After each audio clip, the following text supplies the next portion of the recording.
એક સગાની ઘરે ગયો, મને કે ચા પીશો કે ઠંડુ? અચ્છા. મેં કીધું ચા બને ત્યાં સુધી ઠંડુ પીવડાવી દો. હમણાં હું એક લગ્નમાં જમવા ગયો, ત્યાં નાની વહુ, મોટી વહુ, વચલી વહુ બધી એક ઘૂંઘટ ઓઢ્યા હતા. અચ્છા. મેં તો કીધું વાહ શું સંસ્કાર છે. પછી મને ખબર પડી કે તાત્કાલિક લગ્ન ગોઠવાના હતા અને એ બધીને બ્યુટી પાર્લરમાં જવાનો ટાઈમ નહોતો મળ્યો. લોકો કહે છે કે કળિયુગમાં સારા માણસો મળતા નથી. ઠીક હે. અરે ભાઈ, આવી અફવાઓ અને આ ગેરસમજથી દૂર રહ્યો અને મારા જેવા માણસને મળો. ટીવીમાં ગમે એવો સારો પ્રોગ્રામ કેમ નો આવતો હોય, ઠીક હે, પણ શેરીમાં જો ઝઘડો હાલતો હોય તો ટીવી નો અવાજ ધીમો કરી અને શેરીનો ઝઘડો સાંભળવાનું ટેલેન્ટ આપણામાં ભરપૂર છે. આપણે અહીંયા એક જ છોકરીના 4 નામ હોય છે. અચ્છા. ઇન્સ્ટાગ્રામમાં ક્વીન, ઠીક હે, ફેસબુકમાં એન્જલ, સ્નેપચેટમાં ક્યુટ પ્રિન્સેસ અને આધાર કાર્ડમાં મંજુબેન. આ ઉપરના બંનેમાંથી પતિ કોણ છે અને પત્ની કોણ છે કયો હાલો. અને જેના લગ્ન થઈ ગયા છે એને તો તરત જ ખબર પડી જાય. કઠોળ ખાવાનો એક મોટો ફાયદો એ છે કે એમાં શાક સુધારવું ન પડે. ડોક્ટર એક બેન ને કે તમારામાં વિટામિન ની કમી છે, હિમોગ્લોબિન ઓછું છે, આયર્ન ની કમી છે. અચ્છા. ઓલી બેન કે બસ કરો સાહેબ, આટલી ખામી તો મારા સાસુએ મારામાં નથી કાઢી. ખબર નહીં આ લોકો રાતના 2 વાગ્યા સુધી કેવી રીતે જાગી લે છે. મને તો 1:45 થાય ત્યાં તો નીંદર આવવા માંડે. લે આ કોણ વરી? એટલે હાલો તો મુનિયા ટીનિયા કાબરા ટાબરા હાલો તો બધાય. આપણા ઇલાકામાં નવું કૂતરું આવ્યું છે. એટલે ભાગો તમારી માનવ, આ કૂતરું નથી, આપણો બાપ નીકળો. 1 કલાક લેક્ચર આપી અને શિક્ષકે છોકરાઓને પૂછ્યું ઈ કે હું ભણાવું છું એમાં તમને સમજાય તો છે ને કે ખાલી ડોકા હલાવ્યા થયા છો? છોકરાઓ કે અમને સમજાય કે ન સમજાય, પણ સાહેબ તમારું તો પાકું થાય છે ને. સોરી બોલ્યા પછી પણ જો કોઈ મોઢું ફૂલાવીને બેઠું હોય તો તેલ લેવા જાવના ઉચ્ચારણથી તરત જ લાભ થાય છે. તાજેતરમાં મોબાઈલની એક મોટી દુર્ઘટના સામે આવી. એમાં એક ભાઈનું મોઢું લાલચોળ થઈ ગયું અને મોઢે લાલ લાલ ચાંપા પડી ગયા. આમાં આ વખતે મોબાઈલ ફાટ્યો નહોતો, પણ મોબાઈલનો પાસવર્ડ એની પત્નીના હાથમાં આવી ગયો હતો. આજકાલ મારી દીકરી મારું અભિમાન, ઠીક હે, મારો દીકરો મારો ગર્વ, અચ્છા, મારી વહુ મારું અભિમાન, સમજ ગયા, ઈ બધું હાલે છે. પણ જમાઈનું તો કોઈ નામ જ નથી લેતું. થિયેટરમાં લગ્ન થાય એટલે ફિલ્મ પૂરું થઈ જાય, ઠીક હે, અને આપણે લગ્ન થાય એટલે ફિલ્મ ચાલુ થાય.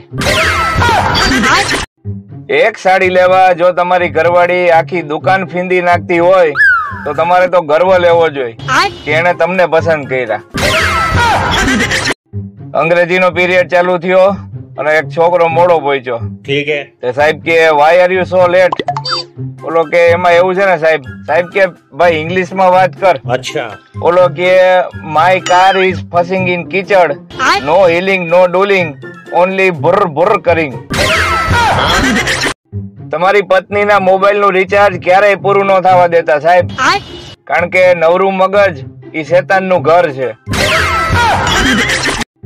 આજે મોલમાં શોપિંગ કરતા કરતા વિચાર આવ્યો કે આ ટ્રોલીમાં વોરન રાખવા જોઈએ.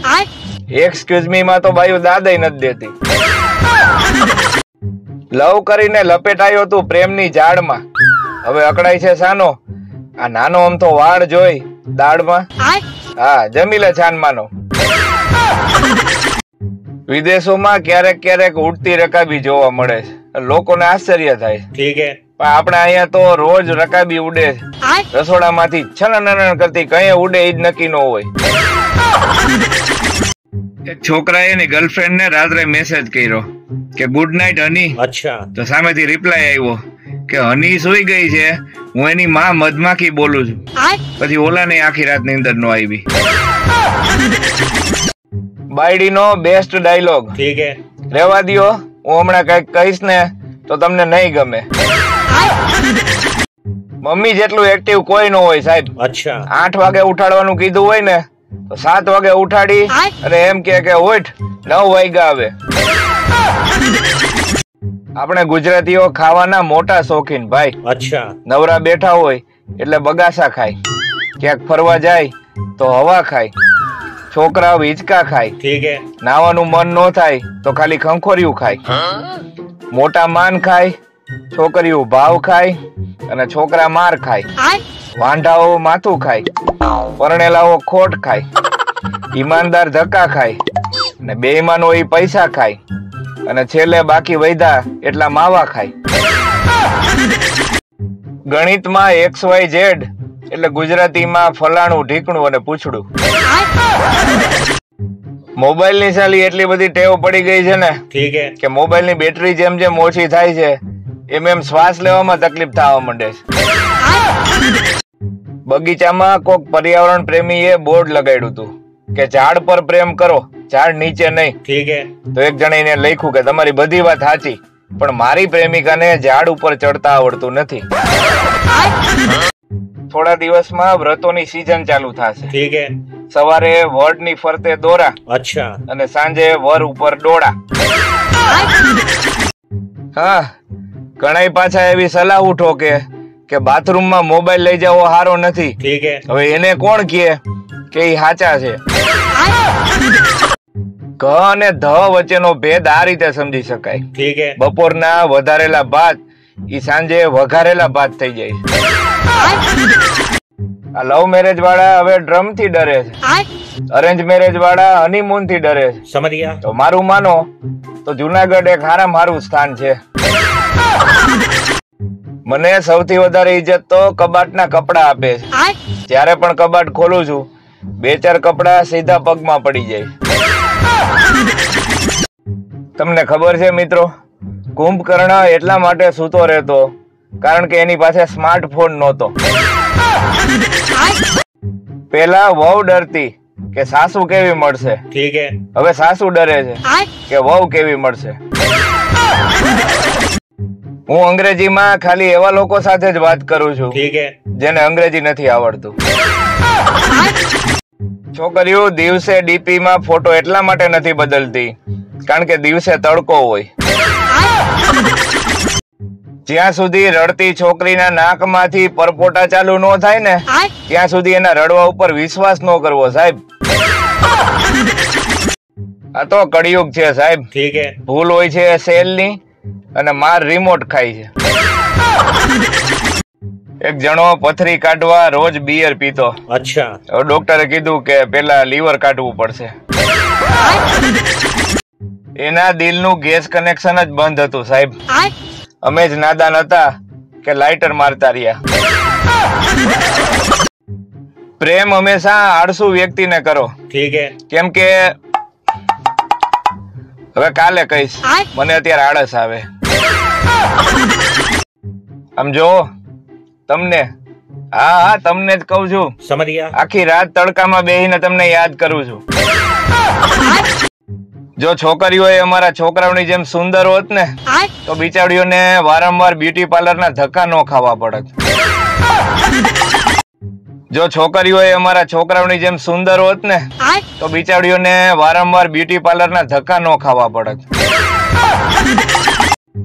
એલા જાગો કે હોઈ ગયા?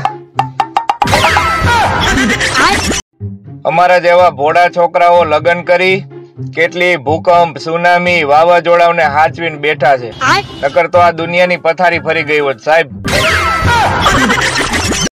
છોકરીઓ ક્યારેય સોરી નથી બોલતી. અચ્છા, પણ હા, હું જ ખરાબ છું એમ કરી રોવાનું ચાલુ કરી દે. જોડીઓ તો ઉપર બને છે સાહેબ. અચ્છા, પણ પકડાય છે પાર્કમાં. માણસોના ડોક્ટર છે, ઠીક હે, પ્રાણીઓના ડોક્ટર છે. સમજ ગયા? હવે જો કેરીઓના ડોક્ટર હોત ને તો આજે લંગડો કેરી એના 2 પગ ઉપર ઉભી હોત. આપણા ટેલેન્ટ ની તો વાત જ ન કરો. અચ્છા, ઘડિયાળ જોઈને ટાઈમ કહી દઉં છું. એક ભાઈ ને લગ્નમાં અનોખો રિવાજ જોવા મળ્યો. ઠીક હે, લગ્નમાં 1 કલાકની રિસેસ પાડી અને હવની ઘરે જઈને જમી આવવાનું. છોકરીઓના કાન તો ખાલી ઝુમખા લટકાવવા માટે આપ્યા છે, બાકી સાંભળતી તો કોઈના બાપનું નથી. એક ભાઈ ડોક્ટર ને કહે સાહેબ હું ચશ્મા પહેરીને વાંચી તો હકીશ ને? ડોક્ટર કે હા એમાં કઈ શંકાને સ્થાન નથી. ठीक है. બોલો કે તો બરોબર, બાકી તો અભણ માણસોની જિંદગી કઈ જિંદગી કહેવાય? ગુજલીસ શબ્દો તમને ખબર છે? ગુજલીસ ગુજરાતી ને ઇંગ્લિશ ભેગું. ठीक है. બોલો. ટેલેન્ટ તા, બ્યુટીફુલ તા, હેન્ડસમ તા. ઓહો હો, આવા છે બીજા કોઈ શબ્દ તમારા ધ્યાનમાં તો લખો હાલો. કદર કરો છોકરીઓની, છોકરી થવું સહેલું નથી સાહેબ. ठीक है. ઘરે કચરા પોતા કરી અને સોશિયલ મીડિયા ઉપર ક્વીન વાળો એટીટ્યુડ રાખવો પડે. તલવારનો જમાનો ગયો ભેરું, હવે તો લોકો મેણાથી જ મારી નાખે.